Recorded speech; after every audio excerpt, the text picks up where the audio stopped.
Well, Danielle, how are you doing today? I'm doing really good today. How are you?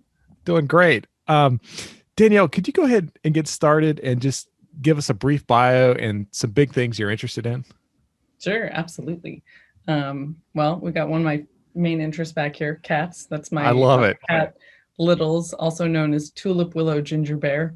Oh, All my animals have adorable. long names, but that's her intro. I guess I should intro myself. Yeah, I'm Danielle Strachman. I am a founder and general partner of 1517 Fund. We are a fund that works at the pre-seed stage, so very early backers, and we have this sort of novel thesis of backing people who do not have a college degree. I'd say 90% of our founders don't have a BA or BS. And we really consider ourselves almost like a anti-establishment educational institution over a VC fund. So our founders are scholars in residence, and they're learning by doing by building their companies. And That's before this, I was at the Teal Foundation. I was on the founding team of the Teal Fellowship, and worked with a great team there. And we worked with Peter to pick out Teal Fellows. And some of those people have become household names that we worked with. And when we were working with them, they weren't known. We're not like Forbes 30 under 30, where we're minting people after they've done something great. It's more, hey, we think this person has potential. Let's give them 2 years and 100,000 in grant funding to see what they can do. One person who's been in the news more recently is Austin Russell of Luminar Technologies. That's actually a company of ours that has recently gone public. This makes Austin one of the youngest people to IPO in history, and so it's pretty exciting. And we also worked with people like Vitalik Buterin of Ethereum, Dylan Field of Figma, Paul Gu of Upstart, Laura Deming of the Longevity Fund. Like I could just keep going here, but we saw that we had access to this community of young people, and we seem to be really good at picking people who have like potential, and being able to move them forward with something. I like to say we often work with a team with a name and help them grow into a company. And uh, and we said we wanted to expand that 6 years ago, and so we left the foundation to start 1517. It's actually funny. I've been talking about how we're 6 years old at this point, and it still feels like we're only about 3 years old. I don't know that's where a the good thing. time is going. And lastly, I'll just close out with that. I've been very passionate for a long time about educational options for young people. I have a personal mission to bring freedom and autonomy, uh, to what I would call young people. Someday when I'm 60, I'll think 40-year-olds are the young people, but right now it's really about education and giving people choices and options instead of saying that one path is for all. And in that vein, I also have a charter school I started about 14 years ago in San Diego called Innovations Academy. I just had a great experience visiting there about 2 weeks ago.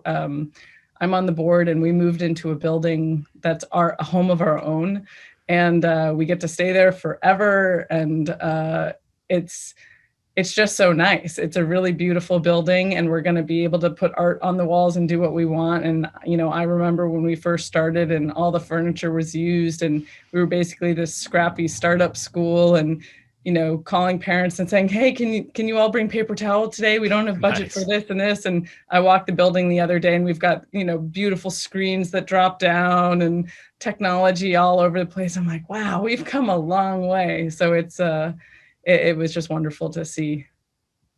That's excellent. That's excellent. I've, Yeah. I've got a couple of questions for you about that a little bit later. Sure.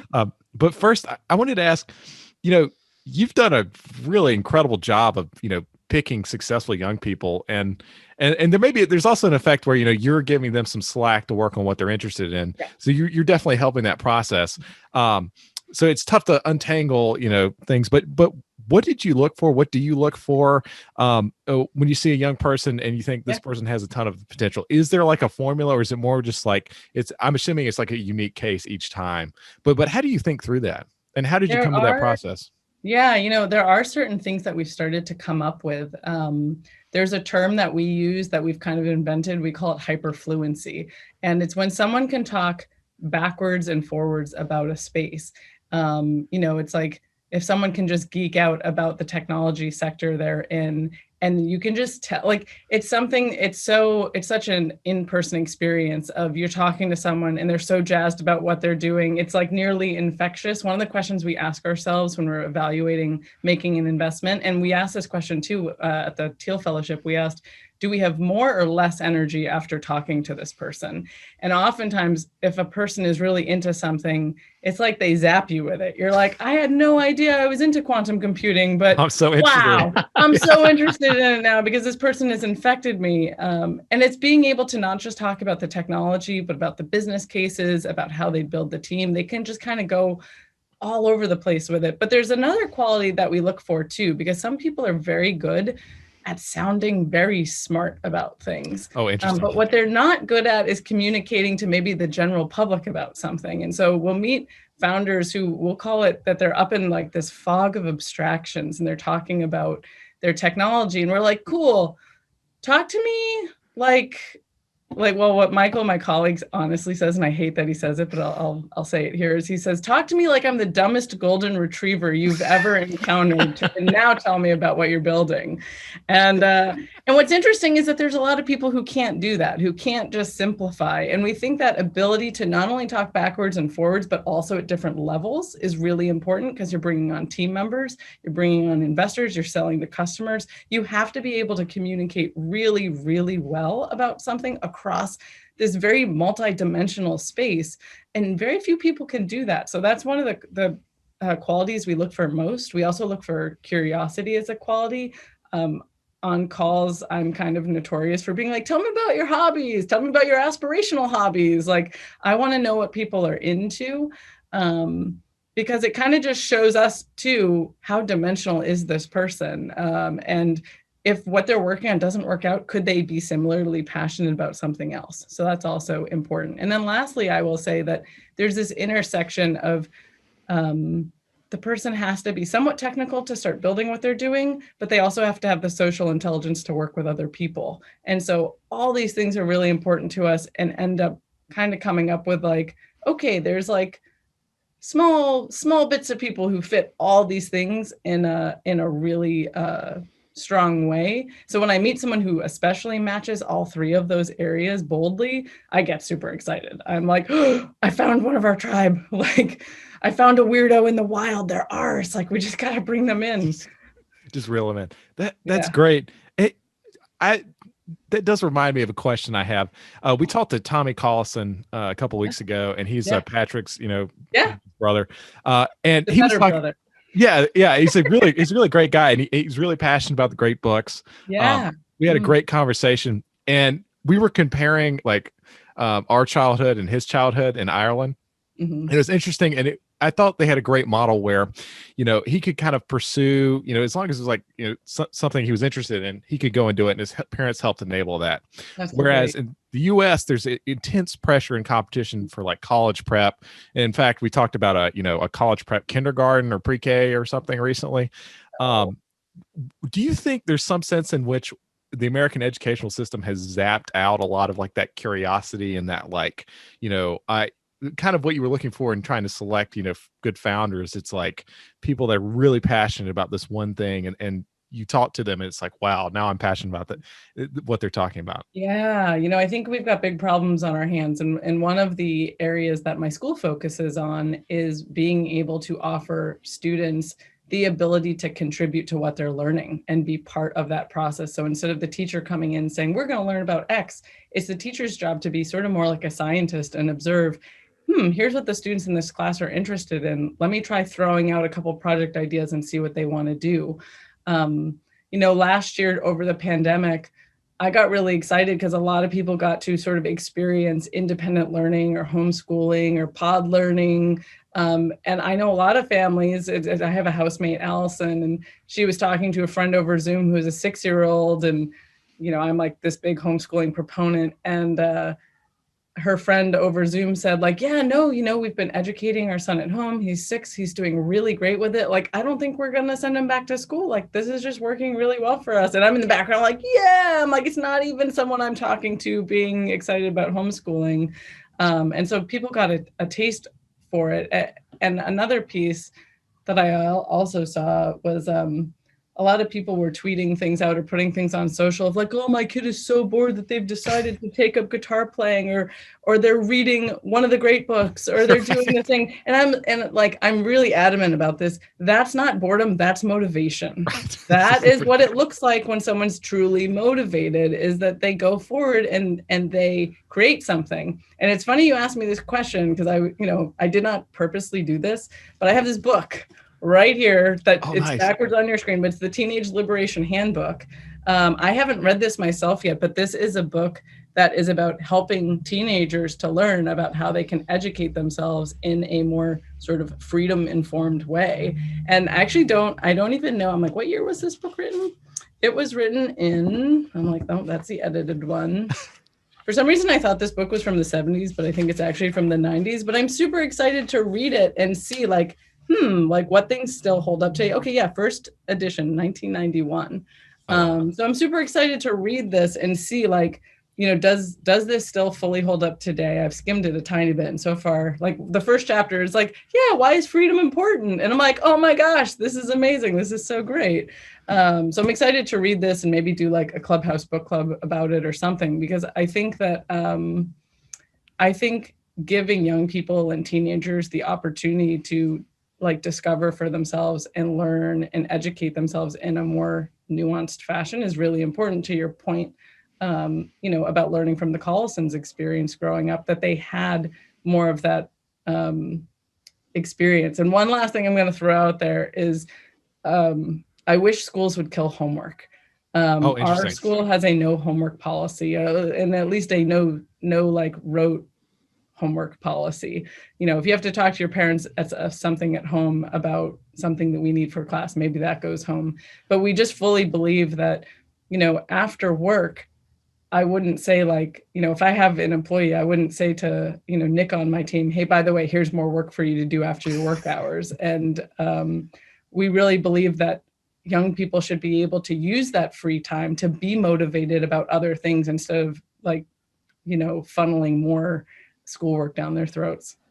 Danielle, it seems like what I hear you saying is that you believe you can teach people to be hyper fluent, and then you can teach communication skills, and you can teach curiosity and a passion for what you do. I guess one of the things that I would say, I think that would be, I wish I could, I think I have some ability in this arena, but I wouldn't be so bold to say like that I can bottle it and be like, here's how you do it. But I think that humans innately have these things, and it's not that we have to teach them, it's that we have to get out of the way and stop putting other things on top that encumber people from doing what I think humans are naturally pretty damn good at. I've spent a lot of time with really small children too, and you watch a 4-year-old who's like super into something, and they'll stay there for a really, really long time and be really into it. And I think there's just a lot that, whether it's parenting or school, that we lay on top of the human experience that kind of stifles people, and they then move away from it, or they're told, oh, that thing you're really interested in, you really can't spend that much time on it because you have to do these other things instead. So I think we're all there. I think we just need to like bust out the the oppressive have tos. So we need to remove impediments. Yeah, I think it's more about that, and I do think that there are things that help. I think dialoguing with children about their interests helps them build that hyperfluency. I think getting them to say, hey, go talk to Aunt Sheila about, what you're really interested in. Oh, you're really interested in AI, and Aunt Sheila doesn't understand AI. Okay, well, try to explain it to her so she will understand it. I mean, so like that happens, I think, within families and can be fostered. And some parents are definitely better at, that kind of interactive style than others. So I do think there are places where, families and educational groups can sort of step in to help that facilitation, but it should be facilitation, and not just a bunch of to-dos. Right. That makes a lot of sense. It reminds me, we talked to Mark Prinsky, and he invented the term digital native. He had this idea that a lot of times when we ask kids what they want to be, they'll say, we'll be like, Timmy, what do you want to be? And he'll say, I want to be an NBA star.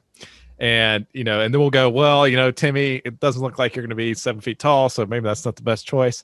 And the truth is Timmy, maybe he just wants to be, wealthy, or he wants to be famous, or there's like, he's just interested in basketball analytics or something, but he doesn't have a word to put behind it. And Mm-hmm. do you think this is a real effect? Like, should we be asking the next question? It's like, well, why? I think that's a super interesting question, and I read a great book on it called Peak. I can't remember the Peak. author's name right now, Gotcha. but it's Peak. It's the researcher who basically came up with the sort of somewhat bastardized 10,000 hours of practice thing that Malcolm Gladwell Gotcha. kind of ran with.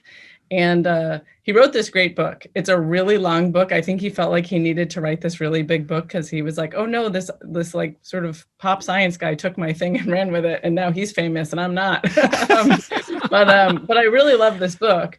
And he, towards the end of the book, so the premise is really about that, natural ability might help get you interested in something, but it's the practice that makes you really good at it. And one of the things that I thought was so fascinating is towards the end of the book, if you make it that far, because it's a long one, is he talks about children who learn, I think he was talking about chess players. And what he talks about is that the students who are naturally very good to start don't turn out to be the best chess players. It's the second tier students, because they have some natural ability, but they have to work hard. And the ones that work hard end up being the ones later who are like the super competition chess players. And so the point that he's making there is he thinks it's just a shame that we take young people and, in third grade and say, oh, well, you don't have a natural ability at math, so we're going to put you in the standard group. And oh, you have a natural ability, so we're going to put you in the accelerated group. And he's sort of positing that we have lost out on a whole class of very high performers because we've just boxed them into the wrong place way too early. So I'm very interested in these types of things, and even ideas of like, exposing children to different types of ideas, different areas. To your point, it's not just about doing the sport. It might be that, someone is a savant about memorizing baseball stats. We had a young man who worked on our team years ago who was that. And I was like, wow, that is one hell of a brain you have on you. Like, you don't look like the type of person who'd play, but wow, man, do you just have it down pat? And it's just really interesting. So I think your point is a really good one, that we need not discourage people when they're younger. We should be doing sort of more exposure to more subjects, or, I think educators and parents could be more inquisitive of like, oh, interesting, you're interested in basketball. Like, what makes you interested in basketball? Is it playing it? Is it you like watching the sport? Oh, what about the sport do you like watching? A friend of mine is Michael Strong, who is a great Socratic educator. Oh, yeah. And he has wonderful videos where he goes through and uses the Socratic method with younger children. And I wish more people understood that methodology, because you help young people develop their thinking and their interest by doing it. That's excellent. I love that. And I remember I actually got to meet Michael Strong, and I had lunch. I was sitting right beside him in college. So that's funny. That was a very informative experience. Small world. Yeah, that's cool. That's cool. Danielle, so to 15, 17 fun. When I look at your thesis, and this is like, I don't know if this is explicit, but I see it as kind of like you guys found this $20 bill on the sidewalk, which people are missing, which is that, you can start at any age and tackle different problems. It's not, you're not gated, except for, maybe politics is gated. I don't know. They all seem to be in their late 70s now. Right, exactly. But do you think people just fundamentally miss that fact? Is that kind of like a truth you guys find to be important? So we say our contrarian truth is that child labor is good.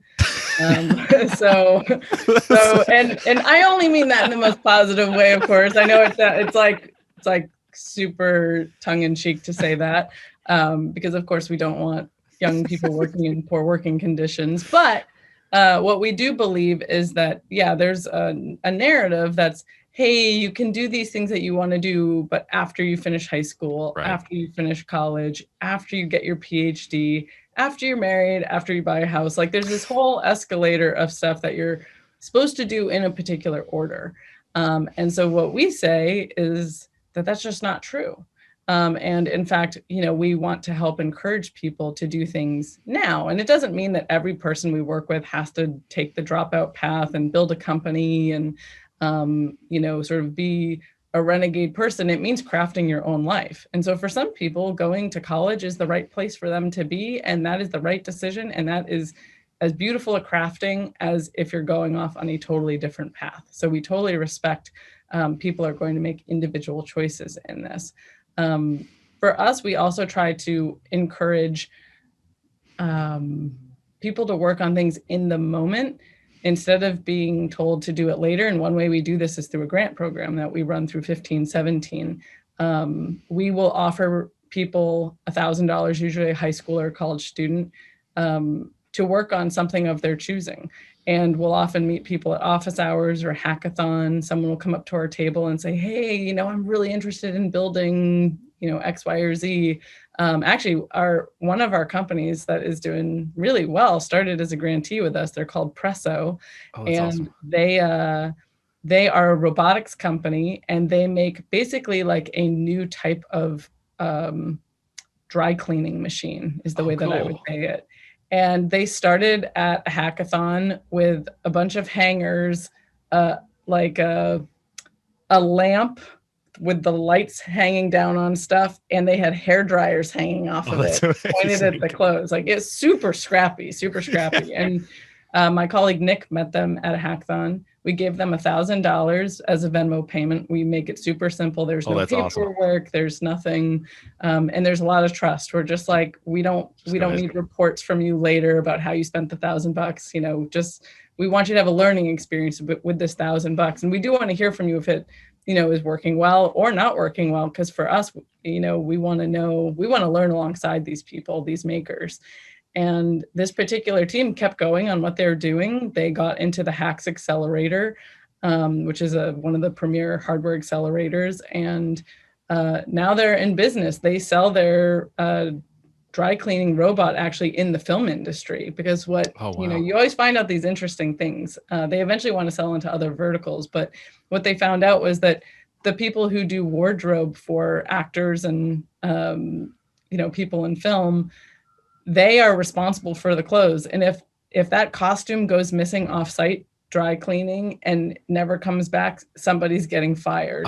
So they love having these machines on site so they can be accountable for everything. And that started as $1,000. We were just like, hey, go play. That's awesome. Let us know what you learned. And now they're building a full-fledged company. I think they've got almost 15 people on their team. Wow. And they're shipping out robots. That's awesome. Yeah. That's awesome. It seems like Slack is a really important thing. Like some amount. This is a theme I've heard in our conversation. Have you ever heard of Don Braben and his concept of scientific freedom? No. Any chance? You should check him out. He's really cool. He's like 85 now. He's still really sharp. I love it. But he ran they just republished his book through Stripe Press, and so he got some attention from that. But he has this concept of venture research, and in the 90s at BP, he gave scientists like no strings attached money to go follow their curiosities. Oh, that's sweet. And he got like a Nobel Prize out of it, and they spent like this tiny amount of money.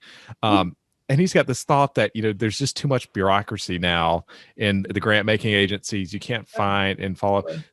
So do you think like Slack, is that really an important ingredient? And is that something we just kind of missed here in the 21st century? Yeah, it's very interesting. One of the things with the fellowship was that we had this incorrect thought that you had to give someone a lot of money to get them to like really move forward with something. Yeah. And it was probably about 5 years into the fellowship that we said, hey, what if we gave people $1,000? Like, sure, we're not going to, the person who gets the 100,000 is going to be at a different level than the person who gets the $1,000. But why don't we try that out? And we found amazing success with the $1,000 grant program in terms of like, both, I think, giving people slack to do something. But I think for our particular cohort, I call it more the nudge. It's like, it just kind of puts them over the edge to actually starting to work on a thing. And I think part of it is, when a teenager or someone in their early 20s is pitching us at a table and they're like, oh, wow, like, okay, I'm getting to talk to, seeming adults who run a venture capital fund. And they say that this thing could have legs. Okay, cool. Like, I'm going to go find out about that. And I guess the way that we approach things too is that we don't say to people like, oh yeah, we think this is going to work out. We just say, this is really interesting. And yeah, what would you do with $1,000? And, oh, I'd buy this or I'd do that. And then I'd start building and then they, they move forward on it. And there's what we've heard feedback from founders a lot on that grant is that it wasn't even the money so much as it was more like, okay, two people told me I had permission. Like I could go do, like for some, I don't know. I don't really need a lot of permission to do things. So I'm always surprised when other people do. But other people need permission. And we're like, oh yeah, we'll totally give you permission to go build what you want to build and make what you want to make. And there is something powerful about that. And so I'm very much looking forward to looking more into the person that you mentioned. Yeah, Don. Yeah. Pretty amazing. Yeah, it's really fascinating. And that's a really interesting point that, telling people that they can go do big things and, here's a little bit of money, like we believe in you, you can do something cool. Like go try it. That's super interesting. Well, one thing I'll add to this, actually, I had a very powerful meeting with the founder today. We have a founder who is working on an incurable disease, and I'm going to leave it at that. But he's making some amazing progress in mice studies on like potentially curing this thing that is oh, wow. really destructive to large numbers of the population. And at one point, towards the end of our conversation, he says, sometimes I just can't believe that like I'm worthy enough to be the person working on this. And he actually got tears in his eyes, like. And I was really struck. I was like, wow. I was like, yeah. And it was over Zoom, of course. And I'm like, if we were in person, I'd be like, let's go in for a hug. Like, let's do this. But we're over Zoom. And I was like, hey, you seem really like touched right now by what you're doing. And he's like, yeah, no, I really am. And some days I just can't believe that this is the work that I get to do. And I have you guys supporting me. And like, he's like, and even if what I'm doing doesn't work out, it's still worth doing. And I was like, yes, that's it. Like, and what I call this is a calling. Like this guy has found his calling, and whether it works out or not doesn't matter. He's going in the right direction and he's going to figure something out one way or the other. And we love working with people like that and being able to say like, yeah, it's okay to work on your calling. Like, and this person dropped out of school. Their parents weren't happy about it. They've been a dropout for a couple of years now. He definitely has some of the mad scientist thing going on because, you don't get to be a dropout and want to cure an incurable disease without people thinking you're nuts. So it's just been really exciting to be able to help people to do the things that they're meant to do. Danielle, it really sounds more to me like rather than permission, what you're giving people is validation, which to me seems much more important. Absolutely. That's good. I'm going to use that word from now often. I like that. Yeah, it is validation. It's this funny thing where I think a lot of people know in their hearts, like, I really want to do this thing, but they just kind of need a little extra to finally like move themselves forward with it. That's great. That's great. I wanted to move a little bit now and talk about, 1517 fund, the Reformation. Yeah. What do you think has gone so wrong with the universities? And I do think, you guys have a good approach, and maybe why is not even the right question. And maybe it's just, we need more reflection for each individual person on what the right path is. Mm-hmm. What do you think about that? Gosh, yeah, I think there's a lot to say there. Exactly. Yeah, gosh, there's so much. I mean, I think part of it is societal. One of the things that I'll sometimes say is that, I think until we reach sort of more radical life extension of like people living 1,000 years or something like that, we have this problem where we think that our experience is the experience that has always come before. And so, most of our parents went to school. So they're like, oh, I went to school, it was good for me, and so my kids should go to school. But what they're not factoring in is like the current day economics of school, the opportunity cost, that there are other options out there. One way that I like to talk about higher ed is that it really, like if you think about learning more like transportation, there's an analogy I'm going to like kind of to weave in here. Gotcha. But you know, at one point we had the horse and buggy, and then at one point we had the car. And you know, I'm sure some people would have said, oh no, we shouldn't drive cars. Like they're dangerous. They have this, they have that, do the horse and buggy. Well, eventually the car became adopted and the horse and buggy is out. And now we have airplanes. And so like we can keep accelerating things. I think the same is true in higher ed, where at one point it was an accelerated path to something, but now it kind of feels like the horse and buggy to me, where when I went to school, 4 years didn't feel that long because the opportunity cost was different. I couldn't, you know, I got my first laptop in college. It's not like they were just these ubiquitous things that everybody had. You know, I couldn't start a startup from my dorm room, at least not nearly as easily. There weren't as many resources. There wasn't as much that you could learn online. And so 4 years for me, I think viscerally felt very different than what it would feel like for a young person today, because the opportunity is just so different. It's like, oh, I can crack open a laptop. I can start, you know, a project right now. I can put something out on Twitter that goes viral. I can make something and people are using it by tomorrow. And it's not always that fast, but it's a lot faster than 4 years of school time. And so I think that is a place where higher ed just keeps thinking of themselves. Like, I think the timepiece is really, really critical, and the cost is really critical as well. And of course, a lot of it is also predicated on, you know, some like to say on our team that schools are really just glorified hedge funds.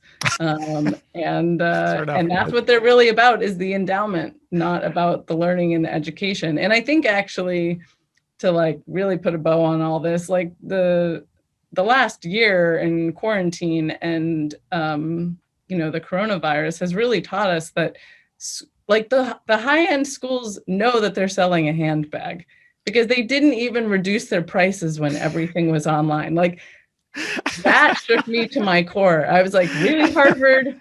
Really? You're going to charge the same amount? Your students are never going to set foot on campus, and you're still going to say it's about the quality of the experience? Like, there are some mighty fine words I want to say that I'm going to keep to myself about that one right now. It just makes me so mad. And it just really shows their colors. And then lastly, the thing that we always like to say is that if educational institutions were really into educating people, they would do more. They could scale the degrees, they could scale the classes, but it's not about that. It's about having a small handful of people that you can stamp with a logo and say, these ones are ours. And those people going out there and saying, hey, I got this thing, so it means that I'm better than other people. And it's just toxic. Yes, it seems very toxic. And I want to talk about the handbag. So, and this is funny. This is a funny way to get to this. But so I went to UNC Chapel Hill. Yep. Dad went to UNC Chapel Hill, and you know it's a good state school, but it's a state school, and its acceptance rate is now the same as Stanford's was 20 years ago. Wow. And it's just like, what is going on? You know what I mean? Like the access, like this is severe access problem. There's more people that want to go, and there aren't enough spots. Can you talk about, you mentioned, you know, Harvard's like a handbag, like a Harvard degree is like a handbag. So just to break this down, it seems like a lot of what, you know, an elite institution is just like a status signal. And it's much less like it's not that you get a better education per se. It's more that it's something to show off. Do you think that's true? Yeah, absolutely. And I think where things like this will eventually fall apart, and we've seen it start falling apart some, is that, I think a lot of hiring institutions use higher ed as their assessment criteria. It's their way of saying, oh, we know this person is smart. We know this person is willing to follow the rules because they didn't get kicked out. We know this person is willing to put in the time to do something, and so on. And we are starting to see places even like Google that don't require having a college degree anymore on, applying for jobs and things like that. So I do think, I think actually it really starts at the top at hiring institutions of when those groups start doing their own assessment. I think some of them are going to find, and I think some of them did find even over COVID, especially with remote work, wow, there's really talented people all over the place and we just have to go find them. And again, it is a really hard problem. Assessment is very, very difficult. But I think I think there's a fear that a lot of higher ed sells to other people of like, oh, you're not going to be able to make it unless you have this piece of paper. And especially if you don't have our piece of paper, ours is going to get you into the door to the life that, you really want in the future, even though maybe the degree you're getting actually has no jobs in it and you don't know that, but we're not going to tell you that part. Right. So I think, I think one thing that's interesting is that Gen Z is really savvy, like really, really, really, really savvy. I don't know where they got their bullshit meters from, but they're like turned up way high. Like it's just way high. They get it. They're like, oh yeah, this is bullshit. Like all these things I've been told are bullshit. Like, and I'm just not doing it. And it's pretty interesting to me. So I'm very curious to see how universities are going to be responding to Gen Z. And then my understanding is we have Gen Alpha after that. And so I'm like, oh, I wonder where this is all going. Yeah, definitely. It's a good trend. Yeah. It's good to see and more knowledge about like just how bad student loan debt is.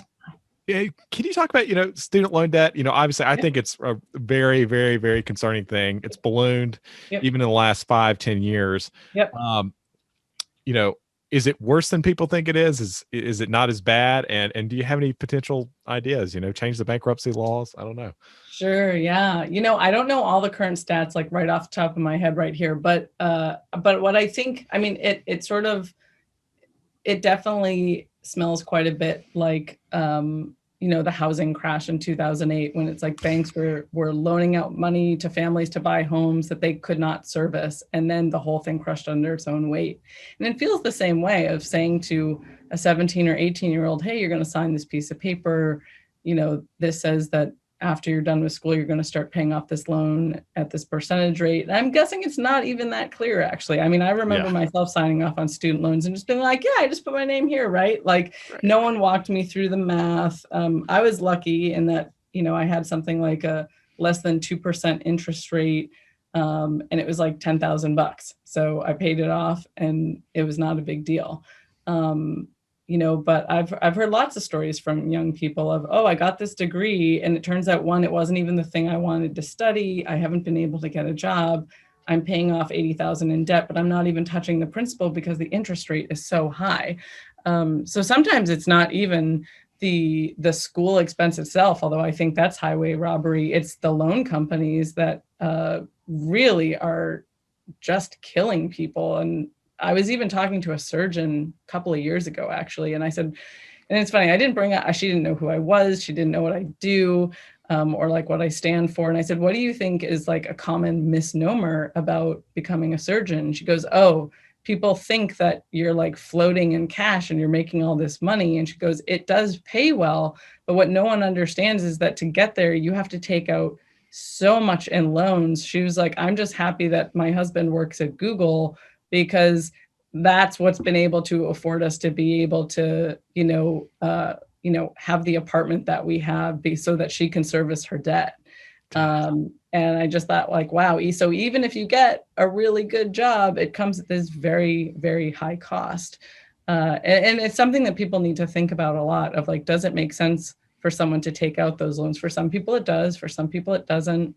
There are innovative structures coming into play that I'm still developing opinions on. There are the income sharing agreement models that a lot of the boot camps are doing. And I think it's interesting. I don't know where that's going to land, but what I think is right is that the incentive of a lot of boot camp programs is to get you a job. Like they only do well when you do well in the market.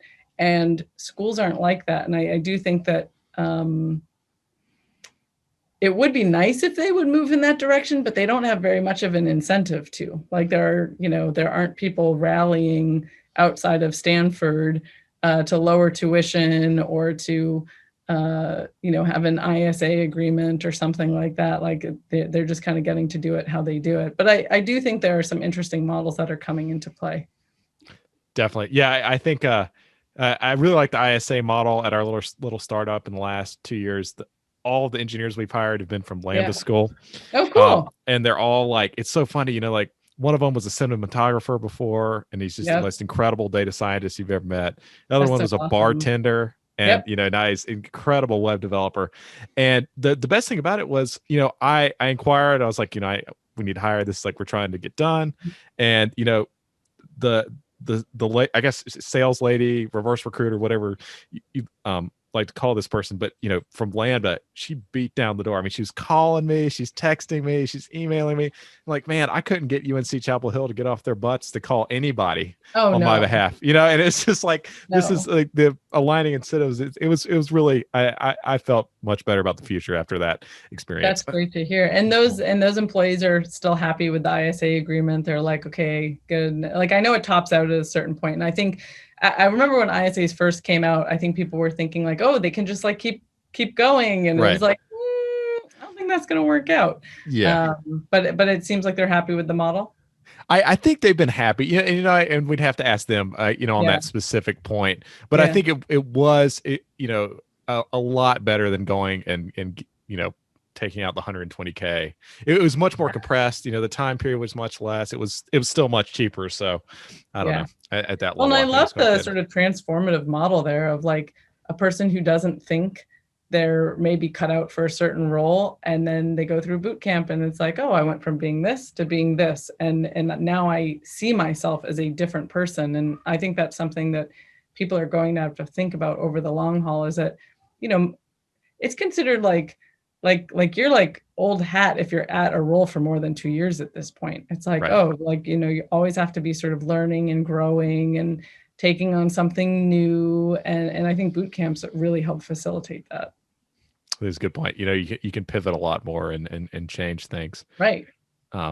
It makes that more possible. Venture capital 1517 fund. We've talked to Zach and Michael already, and you guys, you've got a great culture. I mean, they both spoke very highly of you. I wanted to mention that.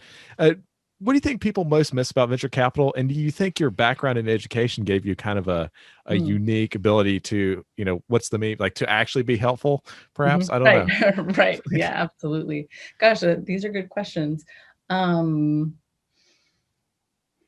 Trying to think. I'm going to let the what do people miss percolate in the back of my brain while I go with the educator piece. I do think that being an educator has really served me very well in terms of my role with 1517. A lot of what we do, since we're at the pre-seed stage, is a lot of coaching and mentoring of founders. And, that's what you do a lot as a teacher as well. Right. And so I love being with people.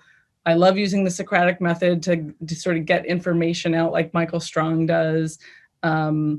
We also liken a lot of what we do to being switchboard operators, like the old style, like, okay, cool. Pull this plug and pull this one. It's like I meet a person, I say, oh, you have to talk to this person. And I make that intro, and then, they're on their way. Or, a founder that we just onboarded was asking us if we had any best practices for family leave plans for him. And I said, well, let me message my founders and find out. So I messaged all my Series A and above founders and said, hey, if you have a family leave plan, would love to see it, see what your best practices are. And I got about 10 emails back from people. Oh, here's what ours looks like, collect a lot of stuff, sent it over to the founder and said, I don't have time to triangulate this and make it into a nice packet for you, but here's the information.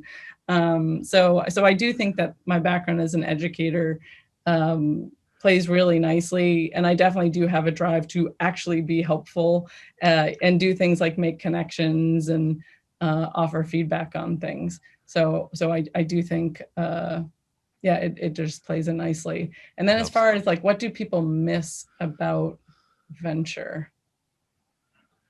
The thing that is mostly coming to mind right now is maybe that it's each stage of venture is very different. It's Gotcha. Pre-seed funds, seed funds, Series A funds, beyond funds. We all have very different incentives, and we work with very different types of groups. It's like the people that I'm kind of beholden to are my investors, my limited partners in the fund. And all venture capital funds have limited partners, but they have different types. So for example, mine tend to be individuals and family offices. So I'm working at the very human level with people. Gotcha. Whereas if we were a larger fund or a Series A fund or something like that, we'd be working with institutional investors. And the things that different types of investors we work with want and the patience that they have are different at different levels. And so what I'd say to founders is really think about when you're pitching a fund, what does your company have to be to that fund for you to be a great investment for them? Because it's going to be really individual for each fund. And I think people too often go into a pitch meeting thinking like, these are all one and the same. The way I would pitch at Series A is the same as I'd, pitch at seed, and it's not. Gotcha. That makes sense. It seems like it's very different from, you're serving California state pension, Yes. and you're trying to like, save that entire pension fund from, Right. going under in 20 years. That's a lot of pressure versus like, family offices and smaller stuff. Yep. That makes a lot of sense. Absolutely. No, I love our investors. They're really great to work with. Sometimes I'll get nervous when we have like a report call with them. Yeah. And then they get on the call and some of them have funny Zoom backgrounds. I'm like, these are just humans. Like, they're goofballs like me. Like, that's great. That's cool. I love that. There's this perception of VC, like a lot of VCs being like hard charging, et cetera, like perhaps unkind, like kind of super arrogant. And everyone we've talked to at 1517 Fund and your culture, it seems to be like really good. You're all very nice people. Do you think that's been like a competitive advantage in some sense, like just not being terrible? Yeah, it's a huge advantage. It's sad. It's a really sad state of affairs. That becomes a huge competitive advantage for us. But what's funny is we had a retreat with the team just a few months ago, and my colleague Nick is very insightful, and he said, we got to double down on who we are and just like be our weird selves. And so like now, for example, I'm like, my cat's in the thing. I don't care. Like this is who I am. I'm a crazy cat.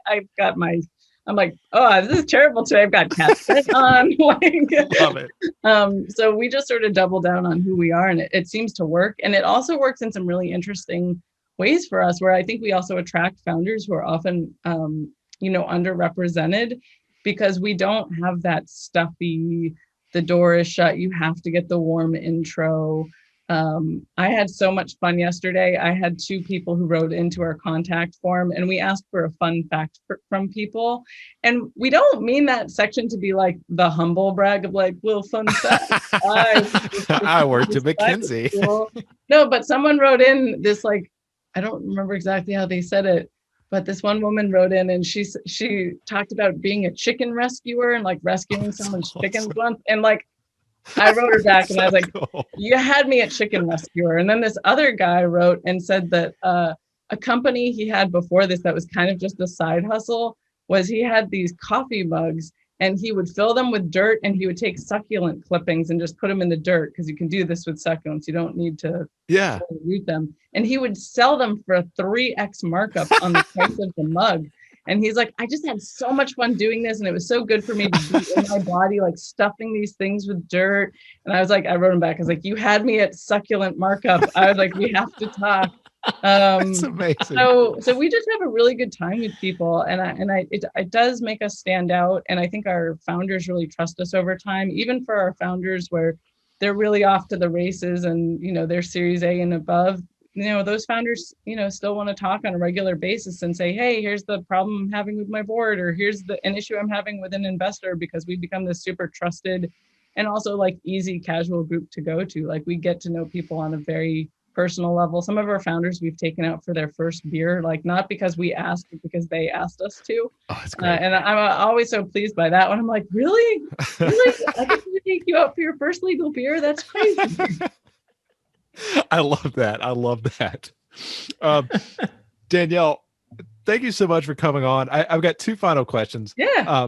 One is, what advice do you have for someone, that's younger, early in their career, and thinking about all these issues like career wise, where do I fit in the world, et cetera? That's a huge question. I don't know. And it's also general, right? So that's kind of makes it even harder.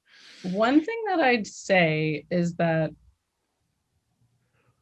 every few years is going to be really different. I think long gone are the days where someone worked in the same place for, like even when I tell people I was at the foundation for 5 years, they're like, "Oh wow, 5 years." And like to me, I'm like, that doesn't seem that long. But but apparently that's like I don't know, the ice age of work.